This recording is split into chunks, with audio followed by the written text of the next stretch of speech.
Peuple du Burkina Faso, chers compatriotes, dans quelques heures, l'année 2019 nous fermera ses portes, nous introduisant ainsi en 2020.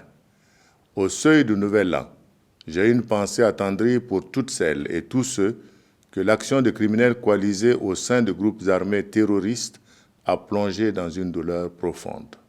Courage aux enfants dont les parents n'ont pas survécu aux attaques ignobles des forces du mal et qui très tôt, devenus orphelins, doivent affronter déjà les dures réalités de la vie.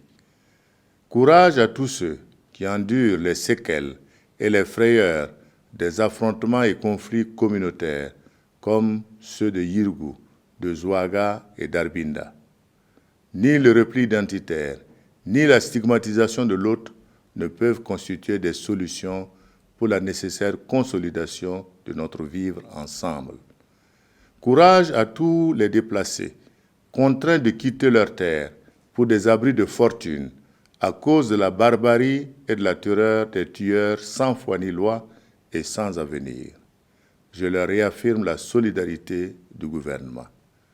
Courage à toutes celles et ceux qui accueilleront la nouvelle année sur un lit d'hôpital ou depuis leur cellule, afin que la lueur de l'espoir illumine leur vie pour recouvrer la santé ou la liberté. Courage à tous les éléments de nos forces de défense et de sécurité, qui dans la ferveur patriotique donnent le meilleur d'eux-mêmes au péril de leur vie pour sauver la mère patrie. Chaque fois qu'un Burkinabé tombe à cause d'un acte terroriste, nous en ressentons toute la douleur, celle que ressent chaque mère, chaque père, chaque personne qui perd un être cher. Cette nuit encore, loin de leur famille, parents et amis, les éléments de nos forces de défense et de sécurité sont sur le terrain. Pour le repos éternel et glorieux de toutes les victimes du terrorisme, je vous invite à les porter en prière.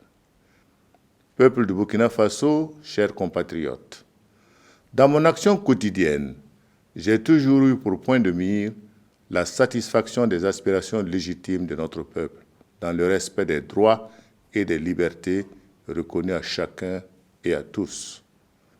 Les circonstances et les faits nous obligent à rester debout pour notre cause commune, défendue avec bravoure par les victimes et pour la gloire des générations futures, afin de continuer à défendre sans concession aucune notre pays. En cela, nous honorons la mémoire de nos ancêtres qui nous ont légué ce pays, la patrie des hommes intègres. La victoire du peuple burkinabé sur le terrorisme est certaine, parce que nous avons foi en notre unité face à l'adversité, foi en notre détermination inébranlable, foi en l'avenir radieux du Burkina, un Burkina Faso éternel en Afrique et dans le monde. Cette victoire sur le terrorisme ne se fera pas seulement sur le plan militaire, elle doit être gagnée également sur le plan du développement. C'est pourquoi nous restons engagés, malgré les difficultés du moment, dans les tâches de développement à travers le plan national de développement économique et social. Malgré un contexte sécuritaire difficile et des chocs exogènes, on enregistre des réalisations dans tous les secteurs de la vie économique et sociale de notre pays, grâce à l'investissement public et privé. De nos jours, les relations entre le Burkina Faso et les pays amis, au plan régional et international, sont empreintes de respect mutuel, de cordialité et d'entraide. Toutes choses qui contribuent à redonner à notre pays la place qui est la sienne dans le concert des nations. C'est pourquoi je vous exhorte tous et chacun à rester résolument tournés vers l'avenir de cette nation dont nous tirons toute notre fierté. Bientôt, tout ce que nous avons vécu ne sera qu'un lointain souvenir, car j'ai bon espoir que durant l'année nouvelle qui nous ouvre ses portes, chacun sera à la hauteur de ses responsabilités pour la victoire contre le terrorisme, la consolidation de la démocratie et de notre vivre ensemble, et pour la prospérité continue de notre pays. Peuple du Burkina Faso, l'année nouvelle annonce la fin de mon quinquennat et la tenue d'élections présidentielles et législatives. Le gouvernement s'emploie à créer les conditions pour la tenue d'élections libres, démocratiques et transparentes. Et je voudrais compter sur l'engagement de tous, opposition, majorité et société civile, pour relever ces défis dans le respect de la Constitution et du Code électoral. J'ai aussi donné des instructions au gouvernement pour la reprise des travaux de la conférence sur l'harmonisation des rémunérations, la trêve sociale que j'ai demandée aux partenaires sociaux, ainsi que l'union sacrée des filles et des fils pour relever les grands défis dressés devant la nation, nous permettront de renforcer le climat de confiance pour améliorer les conditions de vie de tous les habitants du Burkina Faso.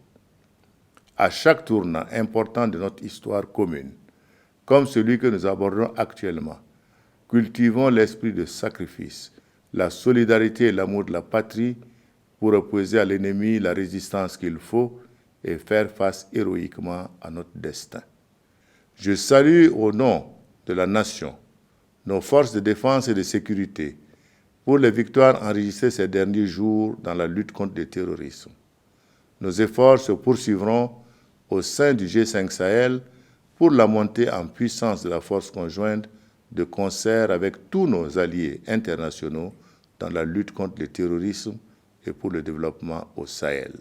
Au plan national, le comité chargé de l'élaboration de la politique de sécurité nationale a terminé ses travaux et remettra son rapport dans les prochains jours. C'est un document à la fois historique et important pour la nation entière. Le processus se poursuivra par l'élaboration des stratégies sectorielles pour sa mise en œuvre réussie.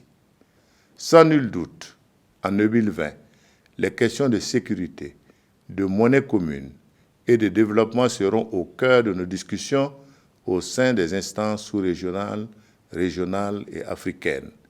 Le Burkina Faso y apportera sa contribution pour une Afrique forte, unie et prospère. À tous les personnels sous astreinte, mobilisés en ces jours pour les besoins de services publics, j'adresse mes encouragements et mes félicitations pour leur sacrifice et engagement. Enfin, je voudrais inviter les Burkinabés à accueillir l'année nouvelle dans la sobriété et la prudence dans la circulation. Chers frères et sœurs, en cette veille de Nouvel An, je vous souhaite à toutes et à tous mes vœux de bonheur, de santé, de paix et de prospérité. Bonne et heureuse année 2020. Dieu bénisse le Burkina Faso.